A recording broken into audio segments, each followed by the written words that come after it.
Hello, welcome to Mahi media. Exhibition ground వేదికగా కూడా ఈ రోజు మొగిసర కార్తెని పురస్కరించుకొని కూడా చేప మందు ప్రసాదాన్ని భక్తిని సోదరులు అయితే పంపిణీ చేస్తున్నారు. రాష్ట్ర ప్రభుత్వం కూడా దీనికి పూర్తి సహాయక సహకారాలు అందిస్తున్న నేపథ్యంలో మరి హర్నాథ్ గౌడ్ గారి కుమార్తె మనతో పాటు ఉన్నారు, అలకనంద గారు. వారితో మాట్లాడదాం. ఈ సభ ప్రసాదానికి సంబంధించిన అనేక అంశాలను కూడా పంచుకునేటువంటి ప్రయత్నం చేద్దాం. నమస్తే మేడం. ఎలా ఉన్నారండి? సో చేప మందు ప్రసాదం ఈరోజు పంపిణీ చేస్తున్నారు. అసలు ఈ కార్యక్రమం చేప మందు ప్రసాదం పంపిణీ చేయాలనే ఆలోచన ఎక్కడి నుంచి వచ్చింది? మా తాత ముత్తాతల కాడికి నుంచి వస్తుంది. మా తాతల ముత్తాతలకి ముని అనే అతను సీక్రెట్ మా తాతలది సేవాభావం చూసి వాళ్ళు గ్రహించి వాళ్ళ దివదృష్టితో గ్రహించి ముని అతను వీళ్ళు నేనైతే ప్రసాదం వీళ్ళకి ఇస్తానో వాళ్ళు సీక్రెట్ గా వాళ్ళు ఇలాగే కొనసాగిస్తారు, ప్రజలకు సేవ చేస్తారు అని చెప్పేసి ఆయన అది ఆలోచించి మాకంటూ మా తాతలకంటూ ఈ ప్రసాదం అనేది సీక్రెట్ అనేది వాళ్ళకి చెప్పబడింది. సో వాళ్ళు కంటిన్యూ చేస్తూ వస్తున్నారు. ఇప్పటి వరకు 178 సంవత్సరాలు అవుతుంది, ఇలాగే కంటిన్యూ చేసుకుంటూ వస్తున్నారు. సో చేప మందు ప్రసాదం అనేది ఇయర్ లో ఒక్కసారి ఇస్తూ ఉంటారు. అసలు ఎందుకు ఈ మృగశిర కార్తెని పురస్కరించుకొని ఇవ్వాలని ఒక రూల్ ఎందుకు వచ్చింది? ఇది మనకు సమ్మర్ నుంచి వింటర్ కి చేంజ్ అవుతుంది. మృగశిర కార్తె రోజు సమ్మర్ నుంచి వేసవికాలం నుంచి వానాకాలంలోకి ప్రవేశిస్తుంది. సో ఆ టైంలో అందరికి ఇక్కడ పంటలు పొలాలకెంచి వాళ్ళు చేసిన వరి అంతా తీసిన తర్వాత వాళ్ళు కాల్చేస్తారు. అంత వరినంతా అయిపోయిన తర్వాత అది అంత పొగంతా స్ప్రెడ్ అయ్యి అందరి పబ్లిక్ కి ఉపశమనం అనేది వచ్చేస్తుంది. ఈ క్లైమేట్ వల్ల కూడా వర్షాకాలంలో రావడం వల్ల అది ఉపశమనం అనేది కూడా మనకు సర్ది జలుబు అవన్నీ వచ్చి ఉపశమనం లాగా వచ్చి వాళ్ళకు వస్తుంది. కాబట్టి వాళ్ళకి ఈ టైంలోనే వెయ్యాలి, ఈ టైంలో వేస్తే కంపల్సరీ క్యూర్ అవుతుంది. వాళ్ళు లేకపోతే ఈ టైంలో వచ్చిన ఉపశము లైఫ్ లాంగ్ ఉండిపోతుంది. సో దానికి తిరుగుడు ఈ మందు శాపప్రసాదం ఇవ్వడం కానీ వాళ్ళు ప్రయత్నించారు. అంటే ఈ ఉబ్బసానికి సంబంధించి ఇది కేవలం ఉబ్బసానికి మాత్రమేనా, ఇంకేమైనా వ్యాధులు కూడా పనిచేస్తుంది? వేరే వ్యాధులు కాదండి, మ్యూజిక్, డస్ట్ ఎలర్జీ, మన ఉబ్బసానికి ఇంకా వేరే దానికి.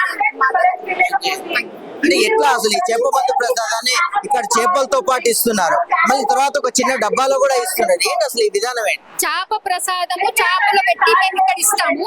మళ్ళీ ఇంటికి అనేది 6 మాత్రలుగా మేము కార్తె మందు అనేది ఇస్తాము.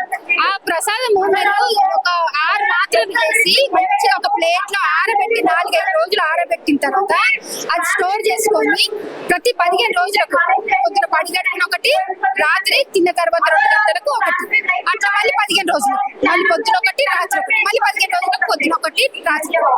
దాంతో పాటు పత్యం కంపల్సరీ. ఎంత ఇంపార్టెంట్ అంటే చేప ప్రసాదమే కాదు, దాని తగ్గట్టు పత్యం కూడా చెయ్యాలి. ఎంత పత్యం మంచిగా చేస్తే అంత మంచిగా.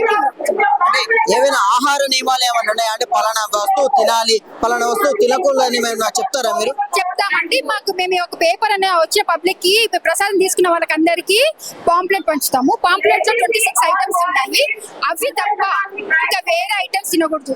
అందులో టమాటా లేదు, చింతపండు లేదు మేడం, ఉల్లిగడ్డ లేదు, మీరు అవి రాయలేదు అంటే మేము ఏవి తినాలో అవే రాసాం.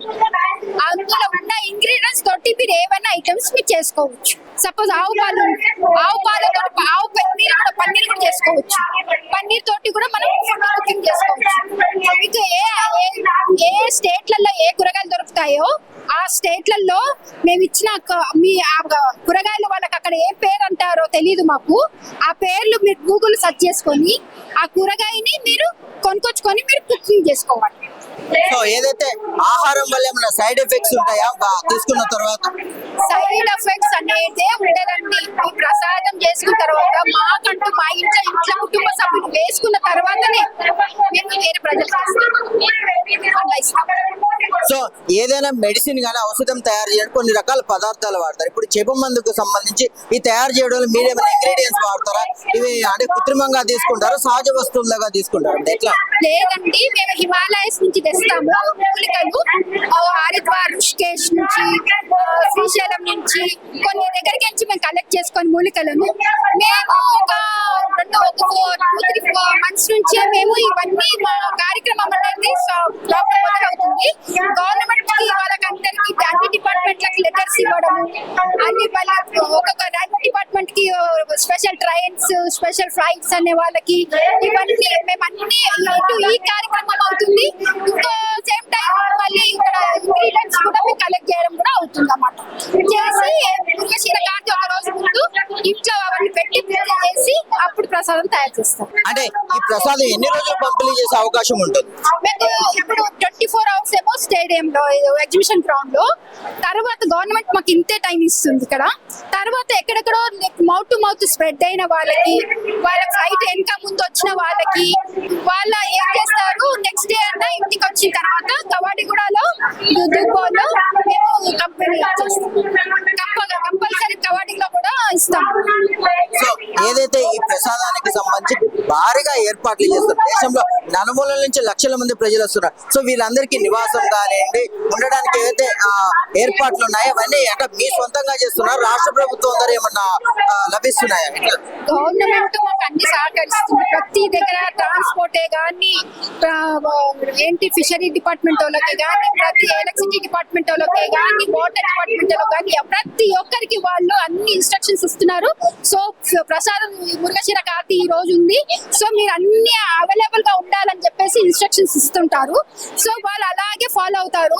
భోజనానికి అంటారా వచ్చిన పబ్లిక్ కి ఈడ సంస్థలు ఉన్నాయి, కొన్ని అగర్వా సంస్థ ఉంది, వేరే వేరే బజరంగ్ వాళ్ళు ఉన్నారు, కొన్ని సంస్థలు ఉన్నారు, వాళ్ళు ఫ్రీగా ఫుడ్ స్వచ్ఛంద సంస్థలు కూడా మీకు పాల్పంచుకుంటున్నాయి.